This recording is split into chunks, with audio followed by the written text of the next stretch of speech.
Every season, gardeners spend money on fertilizer bottles they don't need, bags of granules, liquid concentrates, slow-release pellets, and most of it can be replaced by something you already have at home for free. Ready in less than 24 hours, and here's what makes this worth your attention. This isn't a watered-down substitute that sort of works if you're lucky. The method I'm going to show you today feeds plants at the root level, with nutrients in a form they can absorb almost immediately, faster than most store-bought products, cheaper than anything on a shelf. But the way you make it matters. Skip one step and the results drop off completely. Stay with me, because by the end of this video you'll have a system you can use every single week for the rest of the season without spending a single dollar on commercial fertilizer. Before we get into it, drop a comment and let me know if you've ever tried making your own plant food before. I want to know what's worked for you and what hasn't, because this community has growers from all over the world, and the answers in those comments are genuinely useful for everyone watching. Why store-bought fertilizer is overused. Let's talk about something the fertilizer industry doesn't advertise. Most commercial fertilizers are formulated for convenience and shelf life, not for maximum plant performance. They're designed to be easy to package, easy to store, and easy to sell. And in that process, a lot of what makes plant nutrition actually work, the living microbial activity, the organic acids, the trace mineral complexity, gets stripped out or never included in the first place. What you're left with is a simplified salt-based nutrient solution that plants can use, but not nearly as efficiently as the marketing suggests. Here's how plant nutrition actually works. Plants absorb nutrients primarily through their root hairs, tiny microscopic structures that extend from the root surface into the surrounding soil. For a nutrient to be absorbed, it has to be dissolved in water and available in the root zone in a form the plant can take up. That's called bioavailability. Synthetic fertilizers are water-soluble, so they score points on bioavailability in the short term. But they also cause salt buildup in soil over time. They disrupt the microbial communities that help plants access nutrients naturally, and they provide no organic matter to improve soil structure. Liquid feeding, specifically organic liquid feeding, works differently. When nutrients are delivered in liquid form from organic material, they arrive pre-broken down. The microbial work has already happened. The compounds are already in a form roots recognize and absorb quickly. That's why liquid organic feeding produces visible results faster than granular synthetic feeding in most cases.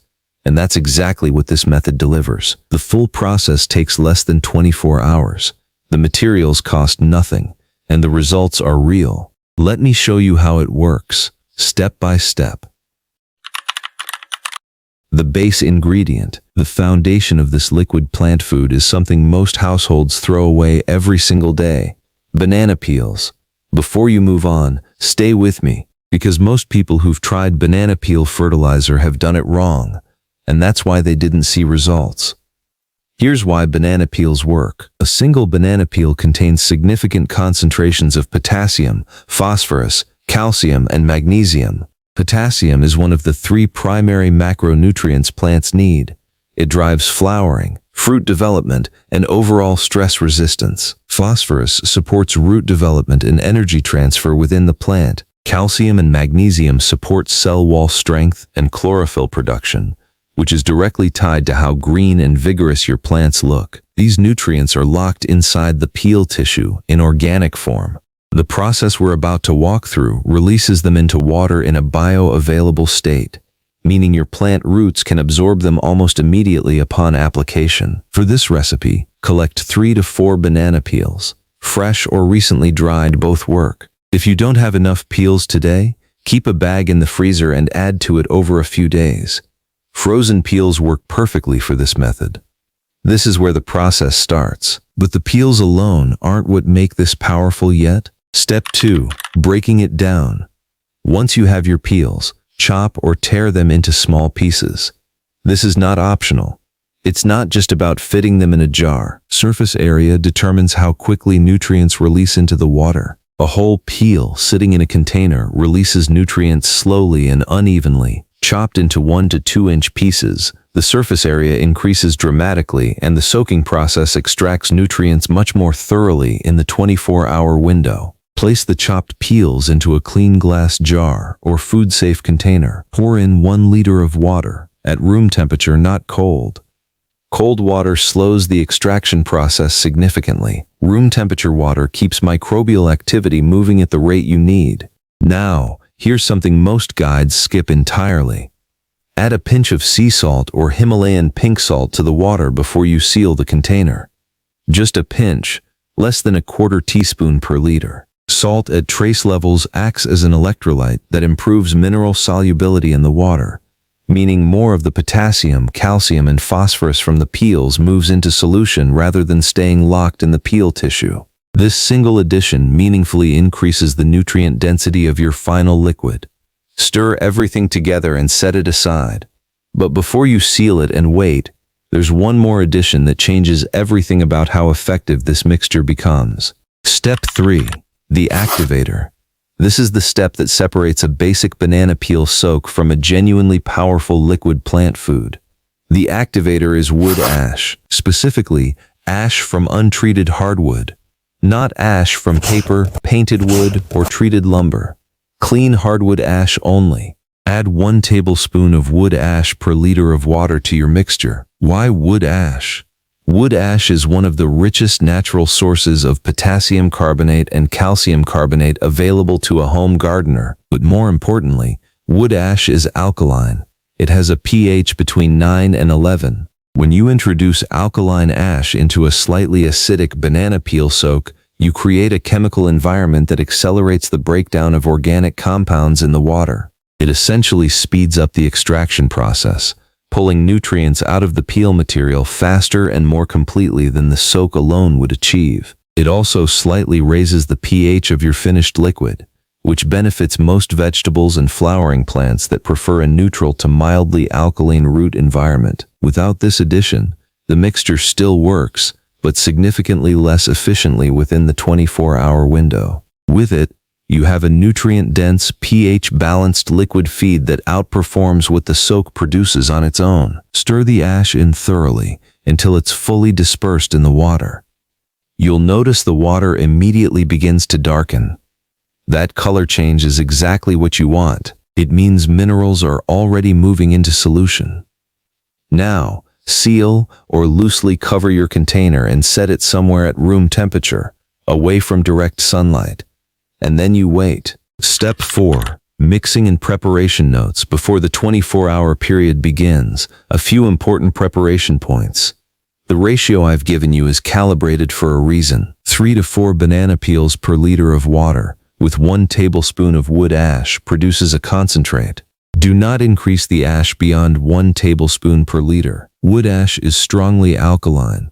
Too much raises your finished liquid's pH past the range that's beneficial, and applying highly alkaline liquid directly to soil can temporarily lock out nutrients rather than delivering them. 1 tablespoon is the effective dose.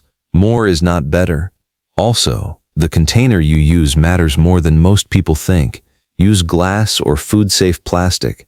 Avoid metal containers. The slightly acidic compounds in the banana peel soak will react with metal over a 24-hour period, potentially introducing unwanted compounds into your liquid and altering the chemistry of the mix. Glass is ideal. A wide-mouth mason jar works perfectly for a 1-liter batch. If you want to scale up, maintain the ratio. 2 liters means 6 to 8 peels and 2 tablespoons of ash. The ratio is what controls quality. Loosely cover the container. Don't seal it airtight. The process releases small amounts of gas as organic material breaks down. A sealed container builds pressure. Use a cloth, a loose lid, or simply leave it covered without locking it down. Now, here's what's actually happening during those 24 hours. Step 5. The waiting period. This is where the transformation actually happens. During the first 6 to 8 hours, the potassium and mineral compounds in the banana peels begin migrating into the water through a process called osmotic diffusion. The water is pulling minerals out of the peel tissue and into solution. The same basic mechanism your plant roots use to absorb nutrients from soil water. Between 8 and 16 hours, Microbial activity in the organic material begins contributing to the breakdown process, releasing compounds that were still locked in cellular structures. By hour 24, the water has absorbed as much as it can from the peel material at room temperature without fermentation. This is the extraction window. 24 hours is not arbitrary. It's the point at which nutrient density in the liquid peaks before the mixture starts moving into fermentation, which changes its chemistry and application properties. You'll know the process is working by two signs.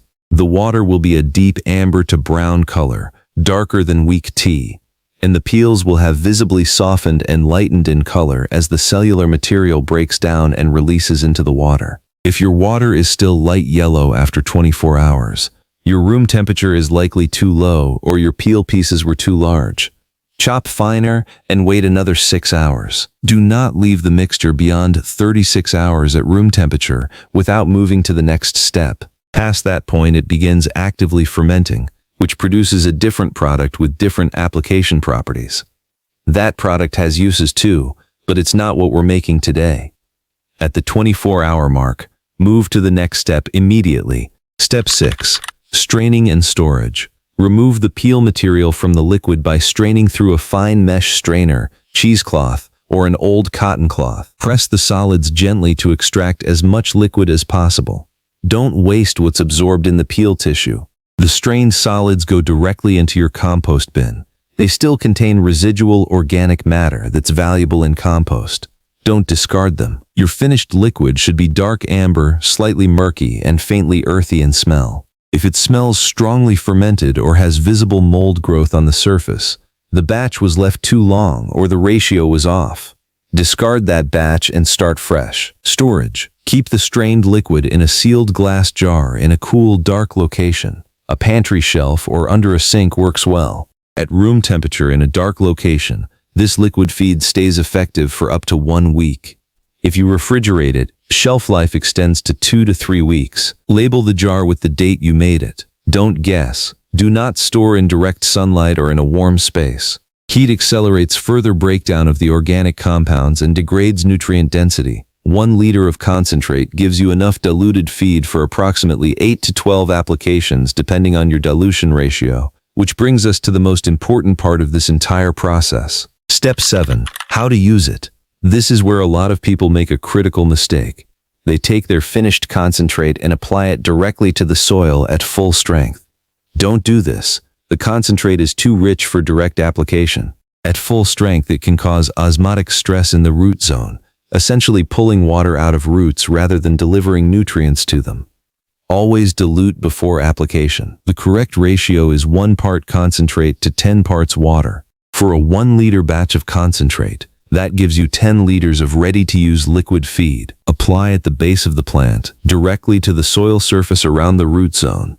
Not on the leaves, not on the stem. Pour slowly to allow absorption rather than runoff. Apply in the morning or late afternoon. Never apply liquid feed in peak midday heat. The rapid evaporation reduces how much nutrient solution actually reaches the root zone before drying. Frequency. Once per week for most vegetables and fruiting plants during active growth. For seedlings, use a more diluted mix. 1 part concentrate to 20 parts water. Young root systems are sensitive to concentrated mineral input. The plants that respond most visibly to this feed are heavy potassium users: tomatoes, peppers, cucumbers, squash, beans, and most flowering plants. Leafy greens benefit too, but their response is less dramatic because their primary nutritional need is nitrogen, which this formula provides at moderate rather than high levels. For leafy greens, combine this feed with a separate nitrogen source, compost tea or diluted worm casting liquid, for a complete feeding program. Step 8. Results and what to expect.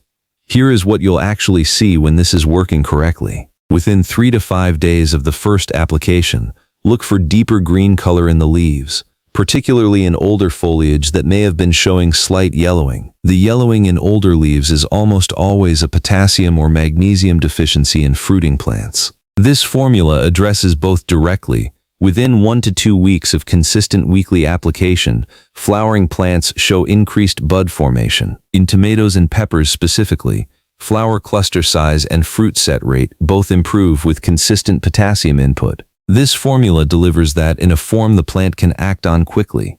By the end of the first month of weekly applications, overall plant vigor, stem thickness, leaf size, lateral branching will be noticeably stronger compared to unfed container plants. These are not dramatic overnight transformations. They're the kind of steady, compounding improvements that come from consistent nutrition, the same results you'd expect from a quality commercial liquid feed applied on the same schedule. The difference is cost. This formula costs nothing beyond the time it takes to make it. And for most home gardeners running a handful of containers or a small raised bed, 1 or 2 batches per week covers the entire garden's feeding needs through the growing season. Step 9. Common mistakes. This is where most people go wrong, and it's almost always one of 3 things. Using too much ash. 1 tablespoon per liter is the ceiling. Growers who figure that more alkalinity means more activation end up with a liquid that's too high in pH to apply safely to most plants. Stick to the ratio. Skipping the dilution step. Concentrate applied directly to roots causes more harm than no feeding at all in some cases. 10 parts water to 1 part concentrate is not a suggestion, it's the application protocol. Making it and storing it too long. A batch made on Monday and still sitting on a warm shelf the following Wednesday is degraded. The nutrient density has dropped, and microbial activity has shifted the chemistry of the liquid in ways that aren't beneficial. Make it fresh, use it within the week. Refrigerate if you need to stretch it to 2 weeks, not chopping the peels. Whole or large peel pieces produce a significantly weaker concentrate in 24 hours. Small pieces are non-negotiable for a potent result. Applying in full sun at midday. Liquid feed applied during peak heat evaporates before it penetrates the soil properly. Morning or late afternoon only. These aren't complicated corrections. They're the difference between a method that works consistently and one that produces inconsistent or disappointing results. Here is the complete system. 3 to 4 banana peels, chopped fine. 1 liter of room temperature water. A pinch of sea salt. 1 tablespoon of clean hardwood ash. Stir. Cover loosely. Wait 24 hours. Strain. Store in a dark, cool location. Use within 1 week at room temperature or 2 to 3 weeks refrigerated. Dilute 1 part concentrate to 10 parts water. Apply to the root zone weekly during active growth. That is a complete, free, organic liquid feeding program that costs nothing and takes less than 10 minutes of active preparation time. Every season you run this system is a season you're not spending money on commercial fertilizer bottles, and your plants will not know the difference. Would you try making this yourself? Drop a yes or a no in the comments. And if you've already tried something similar, tell me what you used.